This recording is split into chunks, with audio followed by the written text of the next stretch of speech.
Good afternoon and welcome to Wintergreen Studios virtual land art BioBlitz. You are at the backyard foraging session with the Wild Foragers Society. Welcome. Thank you for being here. My name is Jess Pilo. I'm the project coordinator at Wintergreen Studios, and I'm your technical support on the call today. And I'd like to pass it over to our volunteer, Brian Scholes, who will be introducing our speaker, and he will be your video host as well. Lee is a member of the Wild Foragers Society, which is a collective of people interested in learning more about the wild plants, trees, fungi around them, and experimenting with ways to harness and utilize these plants. This group has been frolicking around Ontario since 2013, and we're delighted to have Earl here today from the Society to tell us about foraging basics. Take the screen away there, Lee. Thank you so much. It's such an honor to be invited to be part of this. I also, as a person who likes to be outside with people, I'm grateful that we can at least be together this way. And I'm really want to acknowledge that, you know, we're so excited. And one thing that we always do when we try and present is we try and like kind of ground this practice of foraging in a connective practice between people and between place. And there's so much going on with people these days, and there's so much history of place, and there's some really good questions coming up in culture.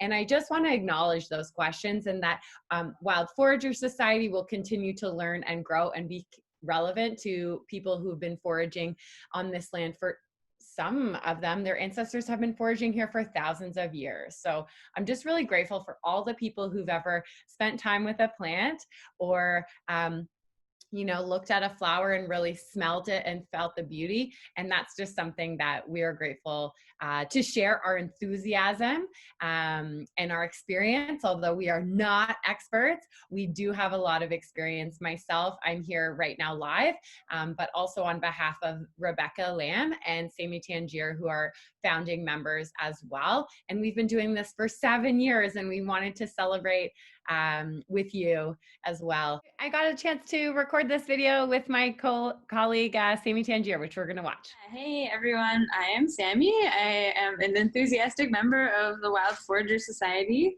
who just celebrated their 7th anniversary. It's amazing. And we are a crew of people just hoping to inspire others to join us in this journey of learning about plants together and having fun outside, seeing all the beautiful things that are green.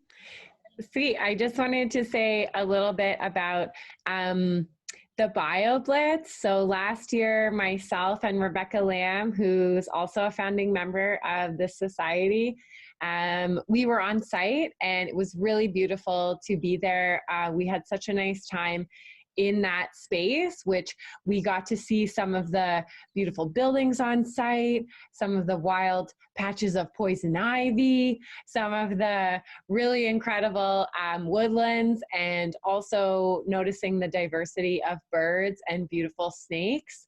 And I just wanted to acknowledge that, because right now with so many things happening online, it can be easy to forget that we're talking about very specific places, and in some cases, like very specific plants.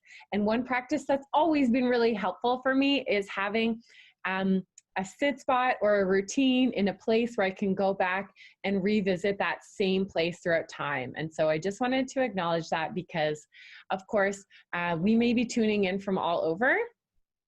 And in Canada, especially, one place that's nice to start is to learn a bit about the history of your land, whatever land you might be accessing, because there are many histories and many people who've been protecting the plants and the landscape for quite some time. And yeah, just a little shout out of gratitude to all those people.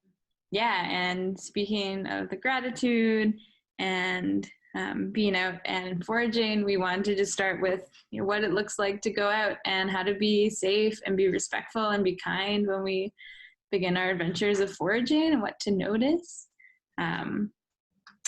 Yeah, and so our number one rule at Wild Forager Society, what we always like to tell you, is a very simple thing, which is don't eat something if you don't know what it is. That's all you need to do to be safe when you're foraging. just don't go munching on plants unless you're 100% sure you know what that plant is.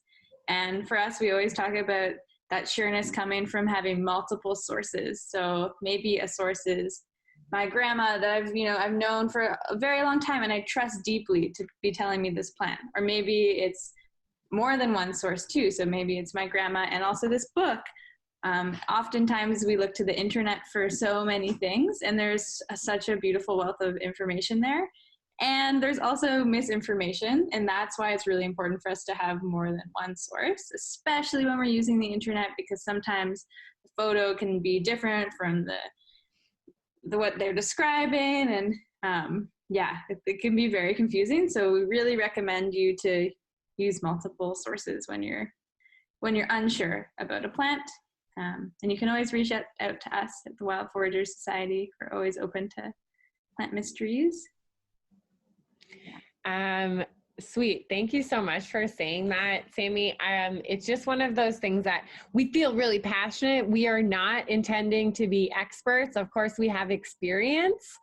But at the same time, you are responsible for plants that you interact with and not us. We're not even there. It's like even more clear than ever. Like we're not even with you at this moment. So just kind of, I always think of those three resources as triangulation. Like if you're lost on a map, you would need multiple points to figure out where you are. And that's what I like about thinking about new plants. Whenever you're encountering a new plant, getting multiple points of information. So yeah, just such a nice thing what you were saying. And I wanted to acknowledge our sort of flow for the rest of this recording is that we're going to go through some hazards, a few things to be aware of for safe foraging practices, and then as well 5 different plants or plant families that we really like, that we find to be flexible and fun plants to interact with, and we wanted to recommend them. So I just wanted to start by introducing the idea of hazards. And so for a lot of us, we talk about when you go to a new place, it's important to be welcomed. So welcome, we're excited to talk about plants with you.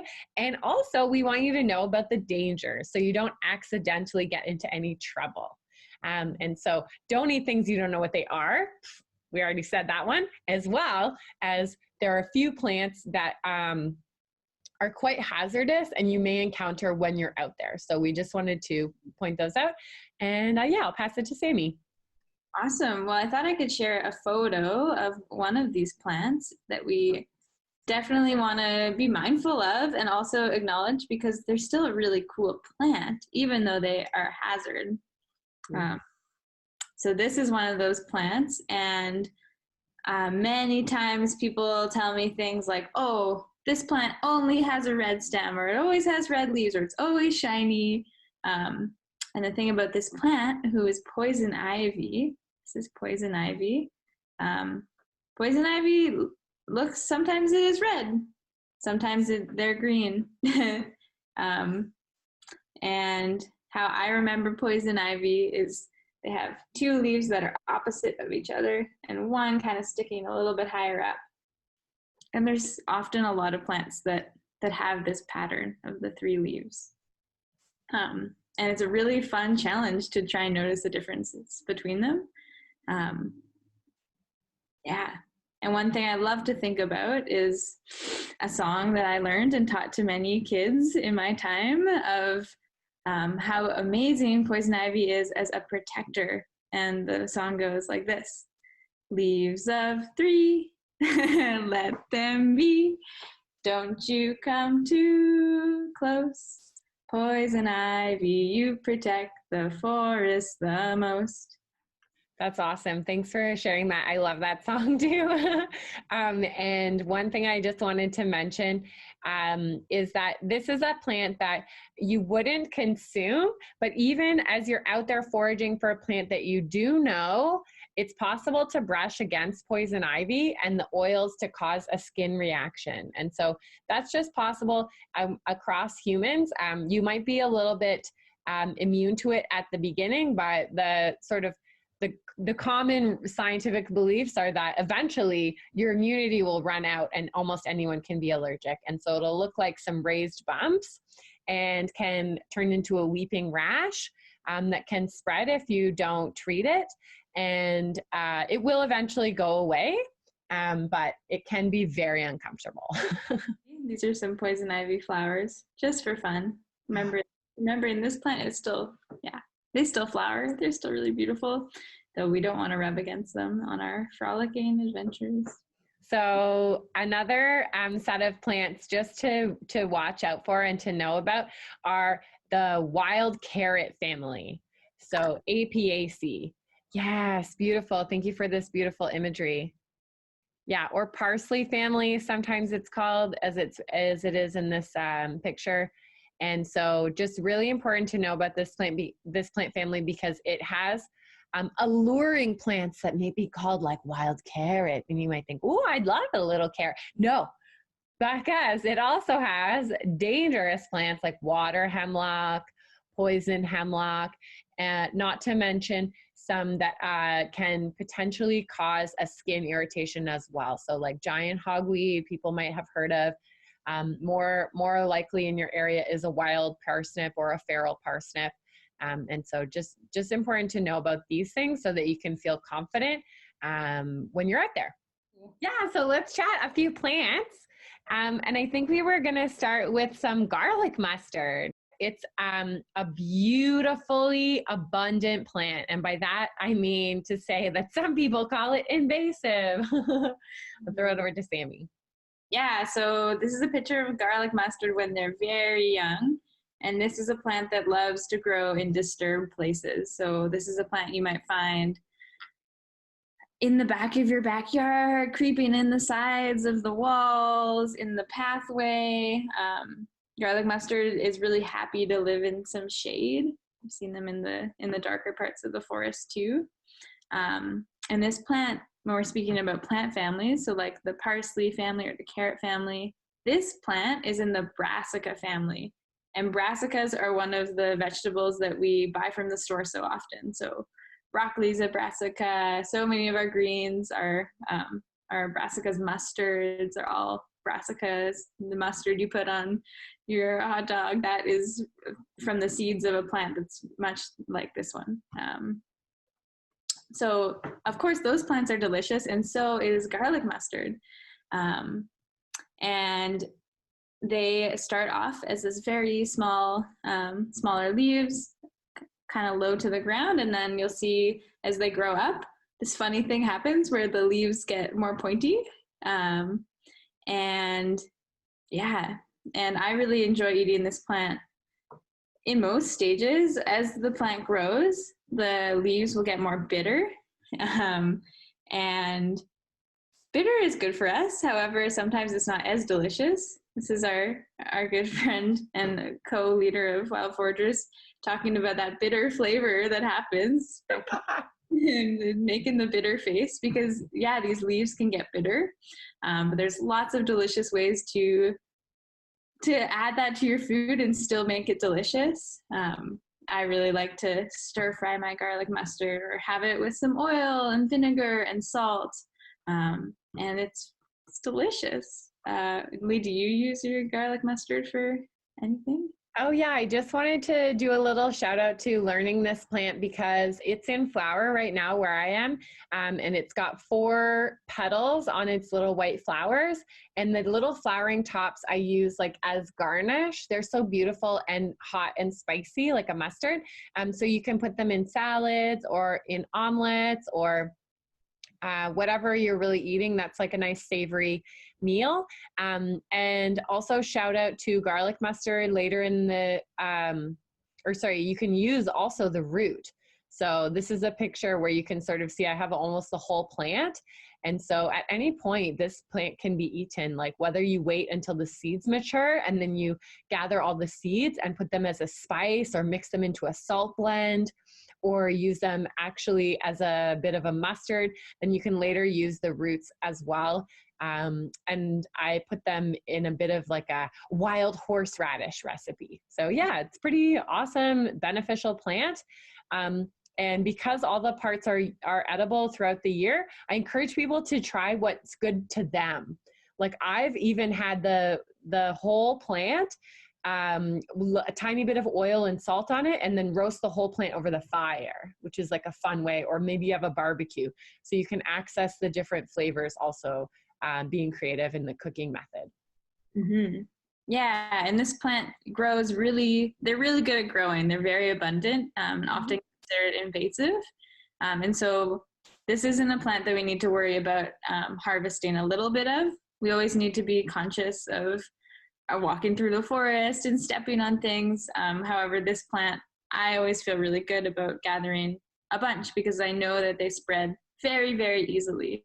Thanks for sharing that, Sammy. So I just wanted to also acknowledge that, just like we were pointing out, it really does depend the history of the land.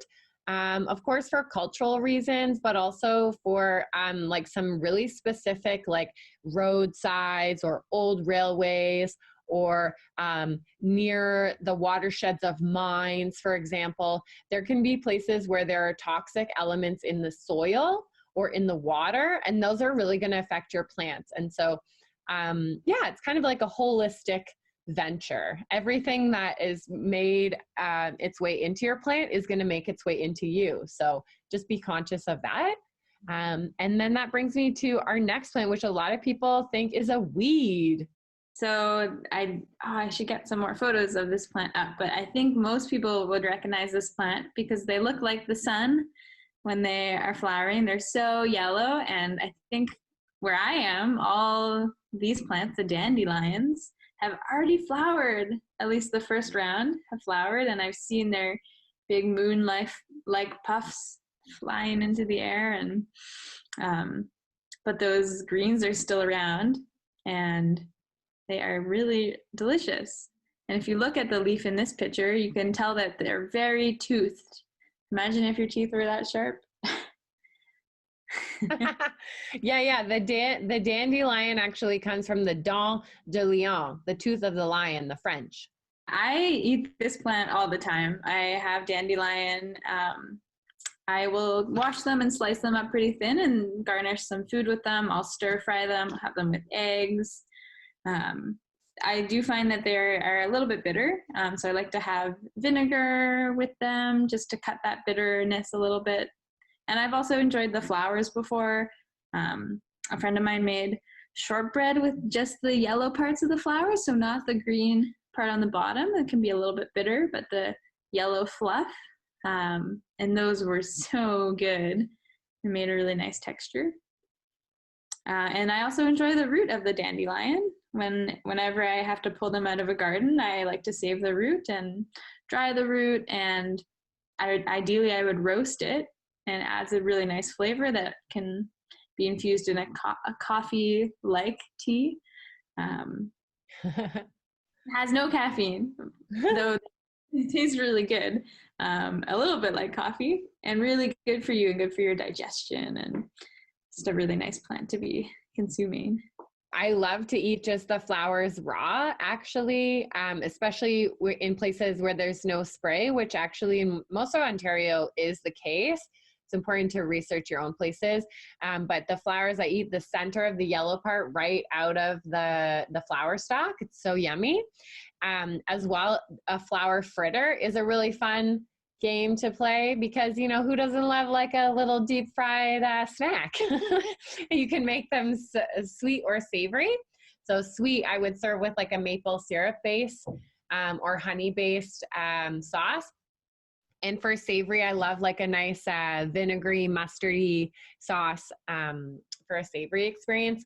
So those are really nice. It's also so fun to just do things like dandelion crowns, for example, or to play with these plants in a way where you can actually start to notice the different flowers that make up that one big flower head, which is what we call a dandelion. It's a pretty amazing family that it's part of. So the Asteraceae, or the star flowered, which is really beautiful. So just wanted to acknowledge that. It's such a nice resource to interact with.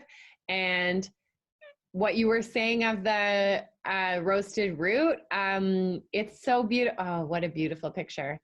And it's so beautiful, the roasted root, because I always promote this recipe that my friend of mine once made, dandelion root ice cream. So use the roasted root as the base for the flavoring of the cream itself. And that just seems so fun to me. I always promote it. I forgot to say also the unopened buds as capers.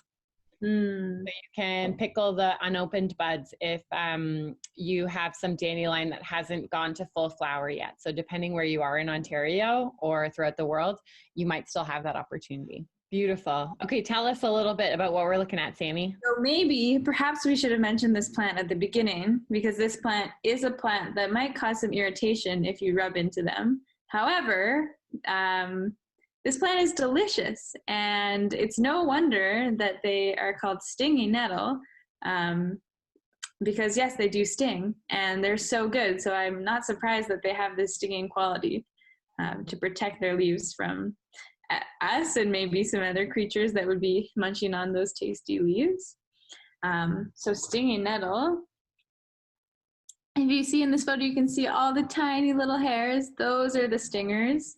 And they're filled actually with the same stuff that black ants have in them. So if you've ever been bitten by an ant, it's similar to what it feels like to be stung by a nettle.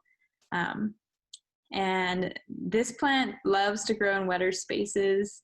I've seen them growing in all sorts of ravine-like spots, and often just along the edges by the river.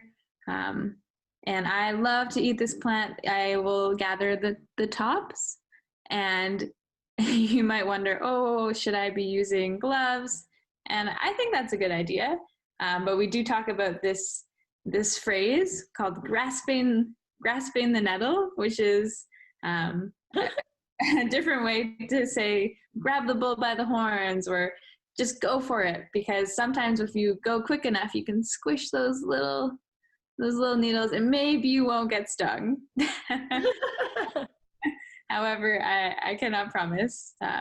If you're nervous, I recommend wearing gloves, and it will be worth it because this plant is really delicious. And the thing is, once you heat up the leaves, so you're cooking them, you're making them into tea, you could even blend them.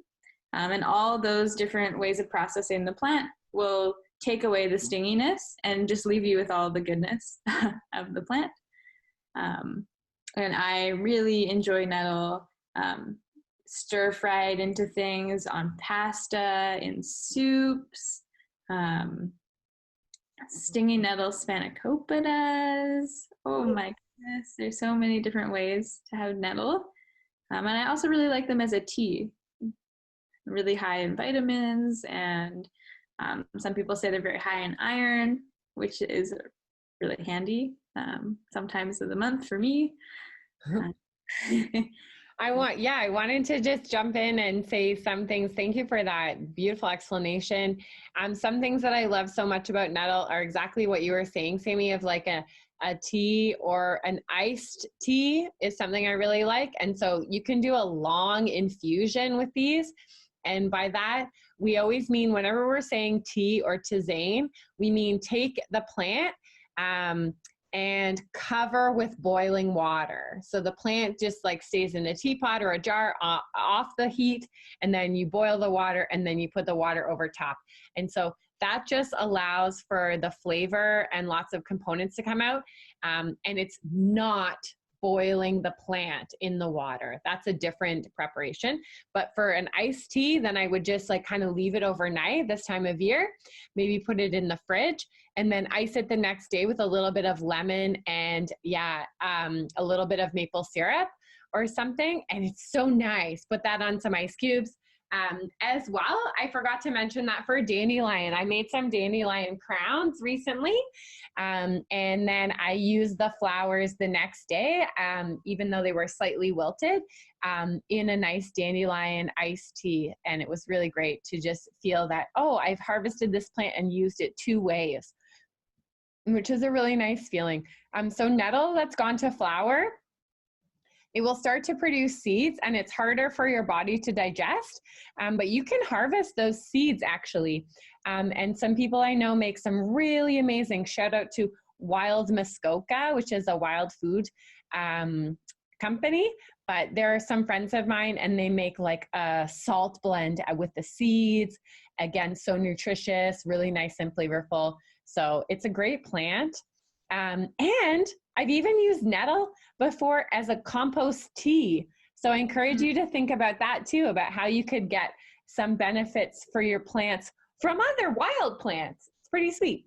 Briefly, sorry, Sammy, before we move to our next plant, which I want to do, I just wanted to say that the sting of the nettle, for most folks, it'll appear as little red raised bumps or a small bit like a rash. And generally within sort of 10 hours or less, it will have receded and there will be no lasting effects. So just acknowledging that, because it's really different than some of the other plants we mentioned. So it can be annoying, but it's really, in the scheme of things, not very harmful. Some people even use that sting as a medicine to help bring blood and energy to certain parts of their body. And we won't get into it, but there's so many neat uses of nettle too. All right, next we're going to talk about, this whole family of plants, the rose family. I don't know if anyone has been out and smelling some of the apple tree blossoms, but I really noticed this year that they smell so much like roses. And it makes sense because they're in the same family. They're in the rose family. And there's so many delicious fruits that come from the rose family. We were thinking and excited in planning this talk to tell you about the serviceberry or the Saskatoon berry, which I can find a photo of in a moment. And that's just one tree that is soon to fruit, very soon coming to a street near you maybe. And one thing I like to notice about plants in the rose family is that they have 5 petals. If you look at the flowers in this photo, you count the petals, there's 5. You can look at this one too. This is the thimbleberry or purple flowering raspberry. And it's also in the rose family and also has a really similar flower with 5 petals. Yeah, and this is a nice grouping that we wanted to share about because it is such a connected to humans family. So you can eat, for example, I'm just going to list a few of the berries and then I'll throw it back to Sammy, but you can eat rose hips as long as they haven't been treated with pesticides. Rose hips, they're so beautiful. As well, crab apples, even the crab apples that are really wild, make an amazing jelly. You can eat, of course, apples. We eat conventional apples all the time. There's often apple seeds that have grown into wild apple trees in the woods. And other members of that family, like the red raspberry, the blackberry, the black raspberry, the purple flowering raspberry. There's so many amazing members of this family, and they all make really amazing fruits. And often the blossoms are used as well. Of course, you have to do that exchange in your mind of like, well, if I eat the flower, I won't get the fruit. So with the service berries that are coming up, or June berries, as sometimes they're called, it's really nice. It even tells you when their fruit will be ripe, which is in June, which is going to be really sweet. So just looking forward to all those plants, because a lot of these plants are very famous. Oh, look at those beautiful service berries. Yeah. So just pass it briefly to Sammy to share a little bit about that. Yeah, well, I'm very excited about all these fruits, and definitely about the Saskatoon berry or the service berry or the June berry. This tree is a really good reminder to me that there's so many different names that we have for plants. There's different names in different languages and different cultures. And I really love all the names of all the plants. And if you're doing research about plants, sometimes it can be really helpful to search up the Latin name, which is this more universal name. The service berry is Amelanchier. And so if you're ever really uncertain, it's nice to just double check that those names are matching up, the Latin names, because yeah, there's so many different names for so many plants. And I don't know about you, Lee, but where I am, I'm just seeing all the raspberries, the black raspberries and the red raspberries starting to put out what looks like is going to be their flowers. And I'm really excited for those, and really excited for those leaves too of the raspberries, which I love to have in tea, and I've been collecting and drying just on my table to have as a tea. Thanks for sharing that idea, Sammy, because I did want to just do a shout out to that of raspberry leaf.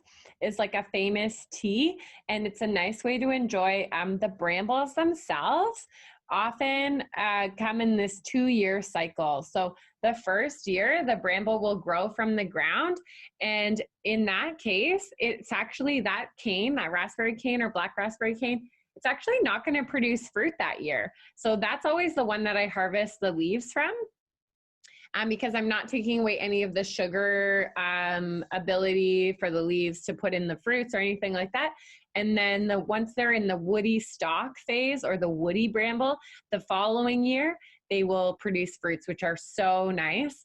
But as well, I've definitely had red raspberry flower tea or black raspberry flower tea. So depending what kind of spaces you're interacting with, that's a really nice way to use that plant, because it is very aggressive.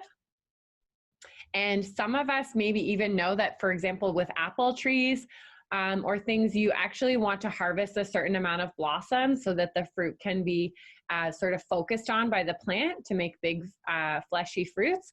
And so that's, again, another nice way to interact with those blossoms, is to make them into a tea. And I think we're getting close to the end of our time here. So I think we have to transition into chatting briefly about what some next steps are.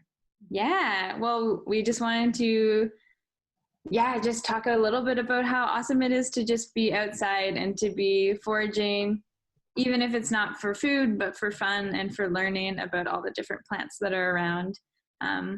And I find myself really being motivated and being really excited to learn about plants that I can eat, and also think about how there's so many different creatures in the forest that are eating these plants too. Even the deer eat the poison ivy, and it's always a challenge to beat the robins and the cedar waxwings to the serviceberry, all those other fruits. Thanks for saying that, because it's just such a pleasure to be invited to be part of this BioBlitz still, and really thinking about, this is such a great opportunity to notice diversity. There's such a wide diversity of life on planet Earth, and plants are just one of those pieces. And then human use of plants is just a small sort of area of that. So of course, like the butterflies, the bees, the ants, the deer, the rabbits, all of these things are benefiting from the plants. And so just keeping that in mind and really making sure that you ground your ethics in like what's abundant and what can I definitely start to build a relationship with, because we like to build relationships over time.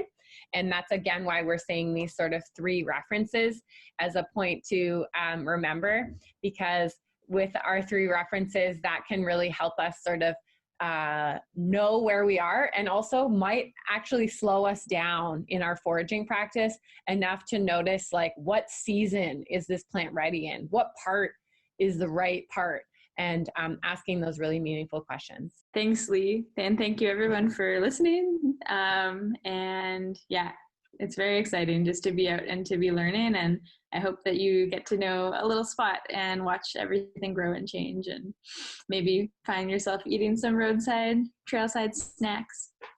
Yeah. And thank you, Sammy and myself, and of course, Rebecca Lamb, who's so amazing. With 7 years, we've been doing Wild Foragers Society, and you can find us on different social medias, but we're so proud to have been invited to share with this awesome venture, because diversity in so many ways is one of the things that we value. So thanks. Thank you. That's a good way to do it. We have time for a few questions. The first question comes from Rena. Until quite recently, I've always thought of garlic mustard as a horrible weed, but now that I eat it, my view has changed completely. Just wondering, if I want to both eat it and weed my garden, does picking it encourage propagation, or can you actually pick so much of it that it disappears in a small area? Oh my gosh, thank you for this great question. So my experience with garlic mustard has been that pulling it and just leaving bare soil does encourage propagation because it's a disturbed plant of disturbed areas. And so one thing that I've practiced and I recommend is pulling it either like before it goes to seed in any way. That's a helpful thing to do. So like kind of right now or like a little bit in the past. Another thing to do is to also plant other plants in that area. So plant native plants or plant something that you're hoping to grow in that area, a young sapling or something that just gives the garlic mustard something that it actually can't outcompete. So just always wanting to make sure that you're not just leaving a patch of bare soil, because there's lots of actual weeds that will come into bare soil and give you trouble. And the seeds of garlic mustard remain viable for at least 100 years. So if there's been any around, you might have an issue with that. Okay, thank you. The second and last question, we have just time for one more, is also from Rena. Do you ever harvest from the lilac bushes? Yeah, thanks. I definitely do. Thanks, Rena. I would recommend, if you have access to such a beautiful plant, picking the blossoms while they're in season, which is right now for most places, and making something called a simple syrup. So that was also alluded to with our dandelion and other plants, where you're actually going to a very low, don't boil, but low simmer of the plant, just covered in water, and then I like to leave mine overnight for 8 hours plus overnight. It doesn't have to be on heat. You simmer it for 40 minutes, take it off the heat, and then leave it covered. And then you strain all the liquid and then add sugar or another sweetener. The nice thing of white sugar is that it has a neutral flavor. So you'll get really the flavor of the blossoms. Like a month and a half ago, I was doing this with violets, for example. There's lots of things to harvest for flower syrups. Thank you. Such enthusiasm and a world of knowledge. Wow. Okay, so that wraps up our session. I do want to thank Lee and also Sammy, who was accompanied in the other video, and also Becky, who I don't know or don't see, but she's clearly an important person behind this.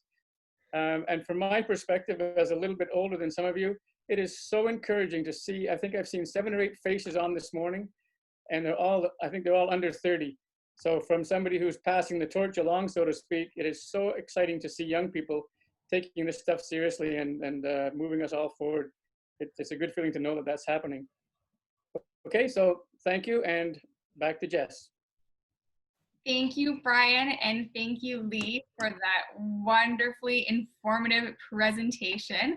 I have put some contact information into the chat here. It should just come up in a moment, and that will be the way that you can connect with the Wild Forager Society if you had any questions that went unanswered today. And thank you for participating in this session, and we will see you soon. Happy exploring.